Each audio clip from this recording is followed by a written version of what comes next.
I got Asheebo Rojas out of the Chatham News Record. It's our weekly ChathamNC Sports Roundup. Going to let you take a look at what we have coming up today as to our agenda. We're going to talk some football. We're going to talk about Asheebo's stories in the News and Record, talk about his athlete of the week, and then we're going to get into the volleyball. And Asheebo is going to talk a little bit about what's coming up in playoffs and also what he's going to be doing the rest of the week. So let us go live here for both of us. And we should be going shortly. Come on, man. Don't do this today. This happened last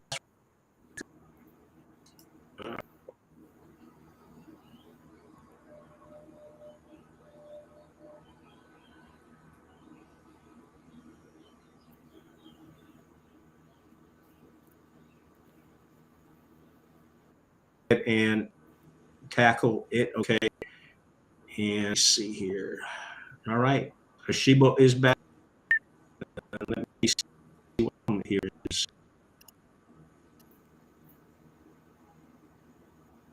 What the problem here is.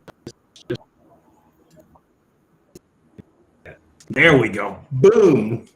We are back. There's Asheebo. This is me, and we're ready to rock and roll. All right, Asheebo, let's start off with this past week's Friday night games. All the Chatham County schools were playing. Tell us about what you saw out there.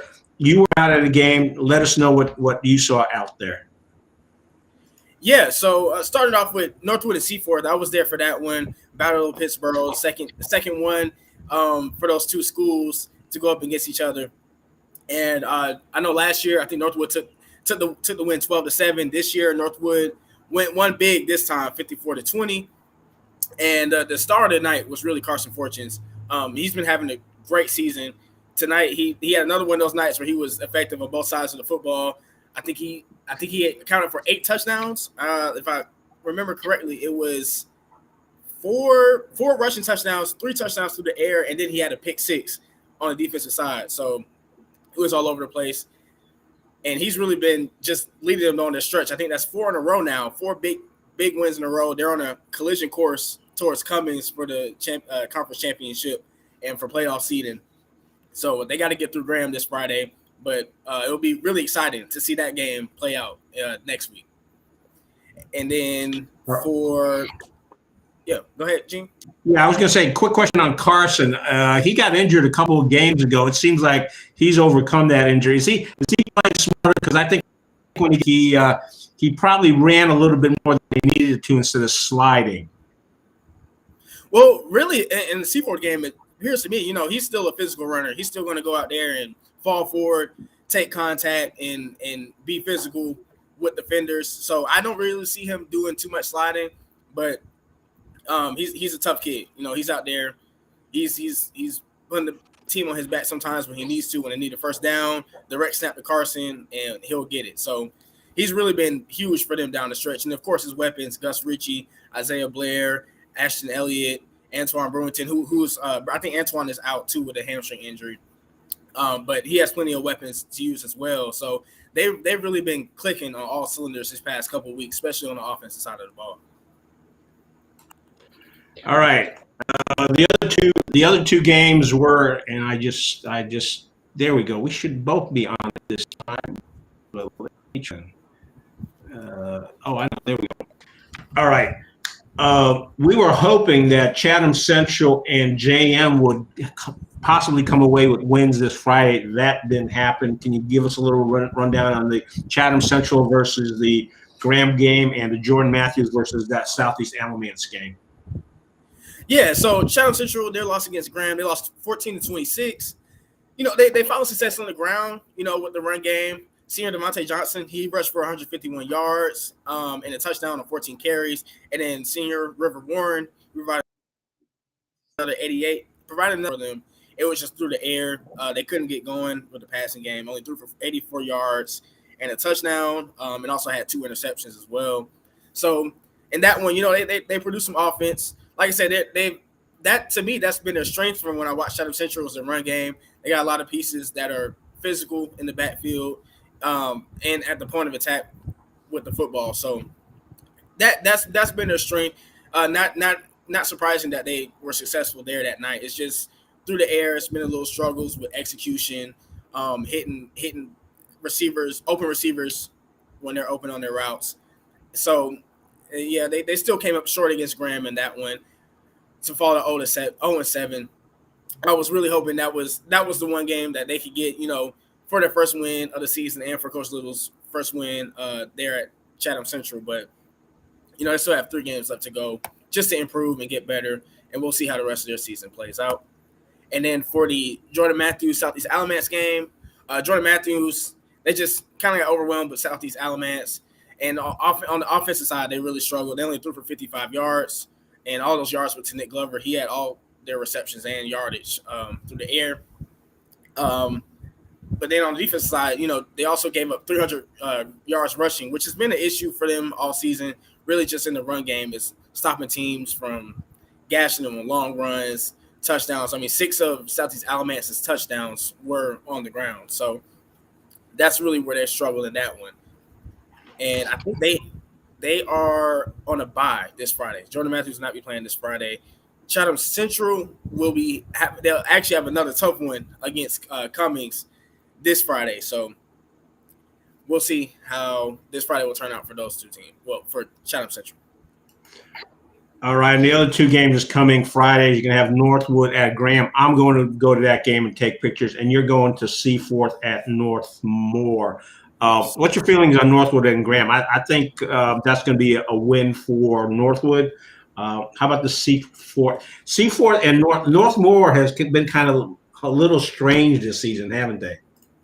Yeah, it's really up and down. And they when I saw them play against Northwood, they really, like I said, I've said it a couple of times, they really wore Northwood down with the option.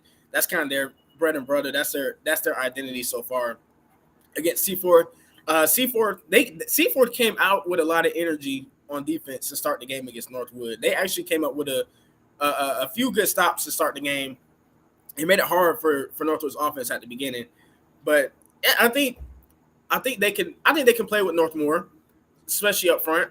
They show that they can be physical at times. On Seaforth side has, but Northmore, they do have some a stud in Jakari Gillis. He's been their number 1. It seems like on the ground, and also for Seaforth offensively, they just been dealing with some injuries. I know they've been going through some quarterbacks. They started another one. They had Duffy out there Friday, and he did pretty well actually, especially in that second half.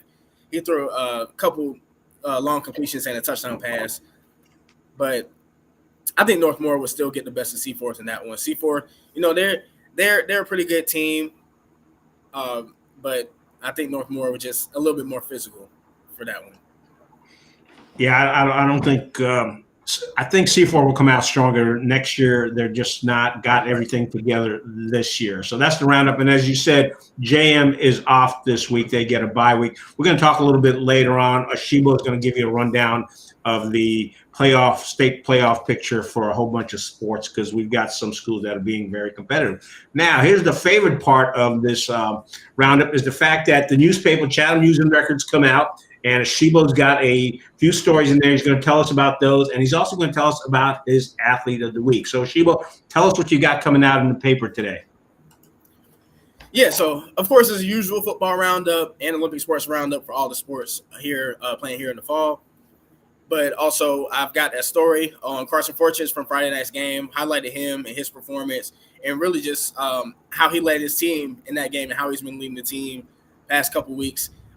Coach Johnson told me, he feels like he's one of the best players in the state and the best player in the conference. So, Carson Fortunes, he dealt with some injuries his freshman and junior year, and now he's trying to get the recognition that I feel like he deserves as well. He's really been having a great season, like I said, playing both sides of the ball, producing through the air, on the ground, and then coming up with turnovers and defensive touchdowns this year. He's really been all over the place for Northwood in one of their bright spots.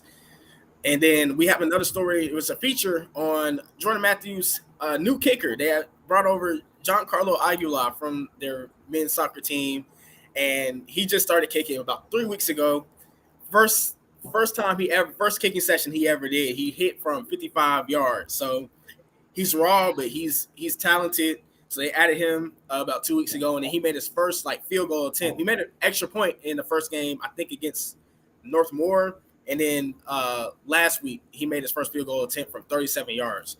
So interesting story on him, just about his journey of, it was just a conversation between him and their AD, Coach West, about playing football. And they added him on midway through the season. He's a senior, so he doesn't have a lot of time left with the football team, but he really sees that it could be an avenue for him to get into college as well as soccer. So interesting story on him.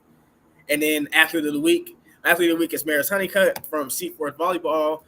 She's been doing an outstanding job really all season of setting her teammates up. And then especially this week, she had a combined 97 assists during their 3 games. I think they lost to Union Pines last Monday, but finished it up with 2 wins over conference opponents. And she's leading the conference this season in assists with 481 assists on the year. So congrats to Maris Honeycutt. And, of course, Seaforth Volleyball, we're about to get into that. I know they've just been tearing through the conference and killing it this season. All right. Well, that is a good lead off into the volleyball.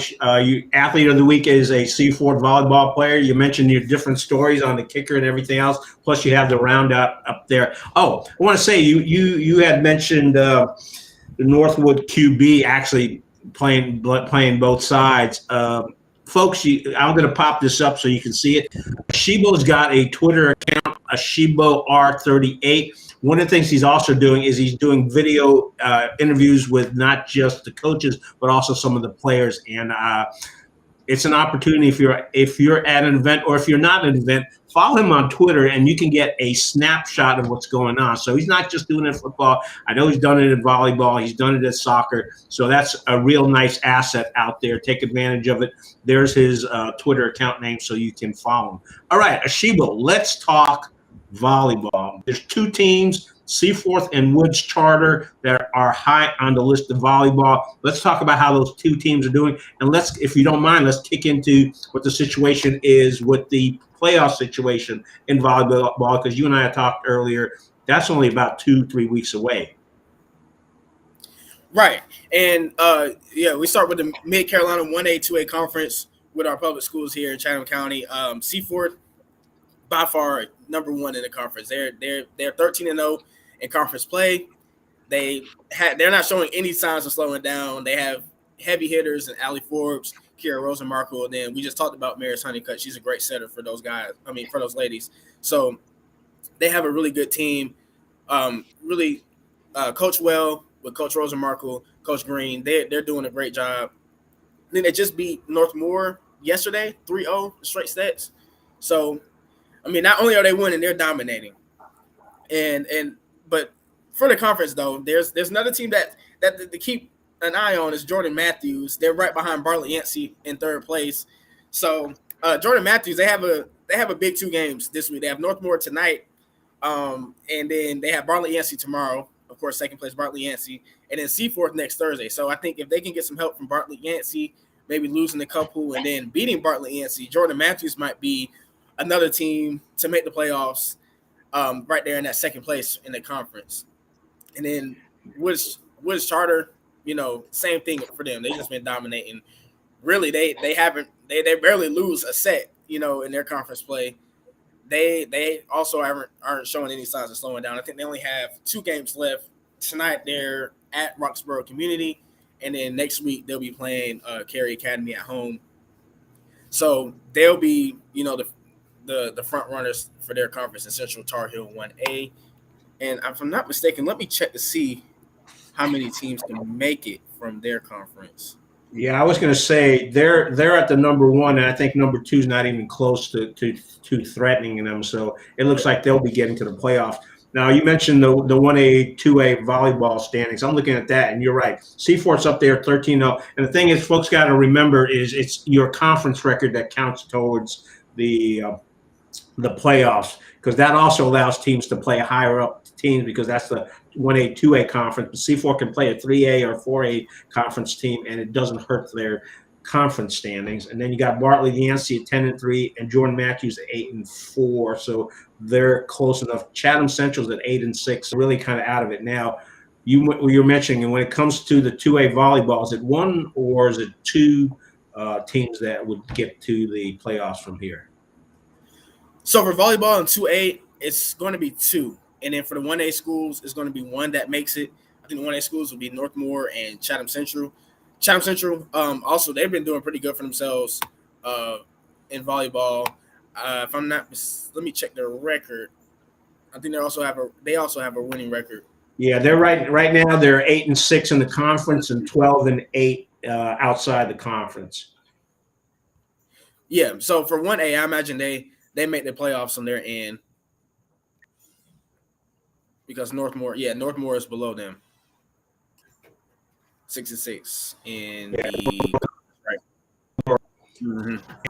I know some people kind of because sometimes overall records get in the playoffs, but it's again when you go into the playoffs, you're looking at the conference record and not your overall record. Because some teams will play tougher teams because they feel that's an advantage for them to do those kind of things. But yeah. So but for volleyball though, I would definitely keep an eye on Jordan Matthews.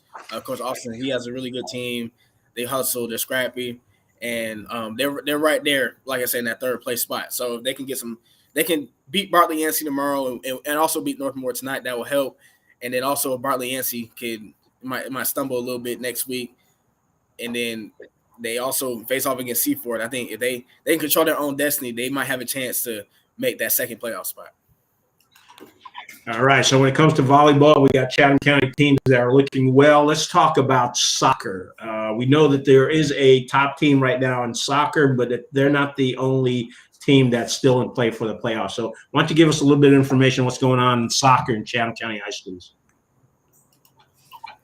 Yeah, so for the Mid-Carolina 1A, 2A conference, again, Jordan Matthews is top Chatham County school there. They're second place behind Northmore, and they'll have a big that's going to be the big matchup for the conference next week when they play Northmore. They could possibly, get that head-to-head and jump into first place. We can see from there. But Seaford is also coming up here late before starting to win a couple games. They beat Jordan Matthews, I think it was 2 weeks ago, which was a huge win for them. Right now, I think Seaford is 4-3 in the conference. So if they can grind out some more conference wins here, they'll put themselves in better position to get into that second playoff spot. All right. Actually, I'm showing Jordan Matthews and soccer at 6-1-1. So, and they're, like you said, right behind Northmore, which is 7-0-1. And there's that opportunity for them to meet up next week, which would make that's going to be an important game. Anything else about? And actually in the 1A area, Woods Charter and Chatham Charter not doing so good, and unlikely to make it into the state playoffs there. All right, let's tackle tennis and track and field. What's going on with those two sports here in the county? Yeah, so tennis, once again, it's Seaford right there at the top. They're 9-0 in the conference, and I think they're 12-2 overall. So they've really been rolling here the last couple of weeks. And then outside of that, Chatham Central also been doing pretty well in conference, 5-2 in the conference, 11-5 overall. So those are the two teams to really keep an eye on here. Northwood also 5-2 in the conference. So yeah, those three: Chatham Central, Northwood, Seaford. They're really in the running to make that for that playoff spot. I think actually for women's tennis, I think it's only one team that's going to make it from the 2A conference, with only five teams playing in the conference. So right now it's looking like Seaford. So they're still undefeated in the conference, by far the best record. If Central and Northwood can pick up some more wins, and someone can knock off Seaford, I don't know. I think their season is coming, to a close as well. So I think Seaford there is pretty comfortably going to make the playoffs there for tennis. Yeah, I think they've got a big enough lead where there's no one that's going to be able to catch up to them. And as you said, if there's only one team going to the playoffs, it looks like Seaford, the women's tennis, is going. All right, track and field. I believe there's an event coming up this Saturday over in Cary.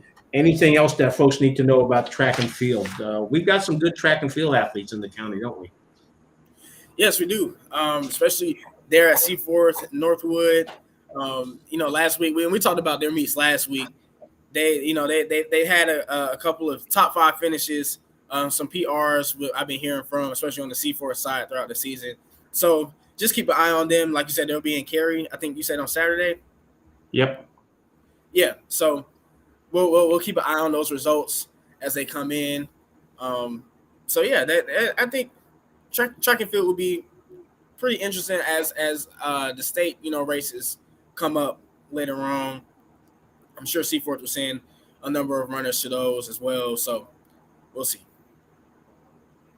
All right, so that finishes up with track and field tennis. That's our roundup for this week. Favorite part for some people, where is Ashebo going to go for the rest of the week? So Ashebo, where are you heading out from now to before you start? Folks, we are going to be trying to do this on a regular schedule on Wednesdays at noontime. It gives folks an idea of what's coming out in the paper, so you can pick up a paper or subscribe to the Chatham News Record. Also, you've got Ashebo's Twitter account there. Chatham Journal also keeps one up there. It's called at Chatham Journal. But let's find out where Ashebo's going to be there. And if you're out there, say hey to him. If you want to take a selfie with him, or get him a burger, get him something to eat. All right, where are you going this week? Yeah, like I said, I'll be at Seaforth in Northmore for football. Of course, it's out the county. It'll be down in Northmore, but I'll be there to watch Seaforth, once again. And then I'll be at Jordan Matthews for Jordan Matthews in Northmore, big conference matchup there for soccer on Monday. So that's where I'll be this week. Next week, we'll pick back up with some more volleyball as the season comes to an end, and there's some playoff implications there. So, yeah, but those 2 games will be at, where I will be at this week. I'm sorry. So, yeah. All right, and as I said, folks, make sure to follow Ashebo on Twitter. I'll be at the Northwood game. They're playing away at Graham. Again, I feel that they should win that one. Tuesday, I think, is the last home game for Wood, so we're going to show them some love. I'm going to be out there to grab some pictures, and I assume it's going to be their senior night. I'll talk to their AD there. You want to wrap it up, Ashebo? Anything else folks need to know? No, I think that's all we got this week. Like I said, it's about to be playoff time for the other sports here with volleyball, tennis, soccer. So as the season's wind down, we're going to bring you some more playoff coverage, some playoff previews. I'm going to, get in the paper as well. So, yeah, it's about that time in football as well. It's coming down to its final month. So as the playoffs play out for football, we'll keep you updated with that as well. All right, Ashebo, as always, thank you, folks. Thanks for the folks who've been watching us live. If you have a chance to stumble upon this, whether it's on Facebook, Twitter, or on YouTube, hey, give us a thumbs up. It helps with the algorithms.